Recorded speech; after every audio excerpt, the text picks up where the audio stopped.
ചെമ്മീൻ അച്ചാറാണ് നമ്മുടെ ഇന്നത്തെ റെസിപ്പി കേട്ടോ. അപ്പോൾ അതിന് വേണ്ടി നമ്മൾ ശുദ്ധമായ വെളിച്ചെണ്ണയാണ് എടുക്കുന്നത്. അതിലേക്ക് ഒരു 5-8 കതിർ വേപ്പില നമുക്ക് വറുത്തെടുക്കാം. നോൺ വെജ് അച്ചാറിടുമ്പോൾ എപ്പോഴും നല്ലത് വെളിച്ചെണ്ണയാണ്. വേപ്പില വറുത്ത് പോയതിന് ശേഷം ഇതിലേക്ക് നമുക്കൊരു 3 സ്പൂൺ കടുക് ഇട്ട് പൊട്ടിച്ചെടുക്കാം. കടുക് പൊട്ടിക്കഴിയുമ്പോൾ അതിലേക്ക് നമുക്ക് ഇഞ്ചി, വെളുത്തുള്ളി, പച്ചമുളക് ഇതെല്ലാം നമ്മൾ ഒരു 100 ഗ്രാം വീതമാണ് കട്ട് ചെയ്തിട്ട് കൊടുത്തിരിക്കുന്നത്. ഇനി നമുക്ക് 2 സ്പൂൺ ഉലുവ വറുത്ത് പൊടിച്ചതും 2 സ്പൂൺ കായംപൊടിയും ചേർത്ത് കൊടുക്കാം. പിന്നെ 4 ടേബിൾ സ്പൂൺ കാശ്മീരി ചില്ലി പൗഡറാണ് നമ്മളിതിൽ ഇട്ട് കൊടുത്തിരിക്കുന്നത്.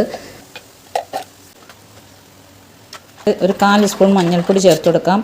1/2 ലിറ്റർ വിനെഗർ ചേർത്ത് കൊടുക്കാം. പിന്നെ ആവശ്യത്തിന് ഉപ്പ് ചേർത്ത് കൊടുക്കാം. പിന്നെ ആ പുളി ഒന്ന് ബാലൻസ് ചെയ്യാൻ ഒരല്പം പഞ്ചസാര ഇട്ട് കൊടുക്കാം. നമ്മൾ ആദ്യം വറുത്ത് കോരി മാറ്റി വെച്ച കറിവേപ്പില കൈകൊണ്ട് തന്നെ തിരുമ്മി പൊടിച്ചതിലേക്ക് ചേർത്ത് കൊടുക്കാം.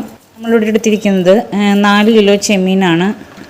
അത് 4 കിലോ ചെമ്മീൻ വാങ്ങിച്ചാൽ അത് കിള്ളി കഴിഞ്ഞിട്ടൊരു 3 കിലോൻ്റെ അടുത്തേ ഉണ്ടായിരുന്നുള്ളൂ. അത് നമ്മൾ ഉപ്പും മുളകും മഞ്ഞൾപ്പൊടിയും വിനെഗറൊക്കെ ചേർത്ത് തിരുമ്മി വെച്ചതിന് ശേഷം വറുത്തെടുത്തതാണ്. അത് നമ്മളിവിടെ ചേർത്ത് കൊടുത്തിട്ടുണ്ട്.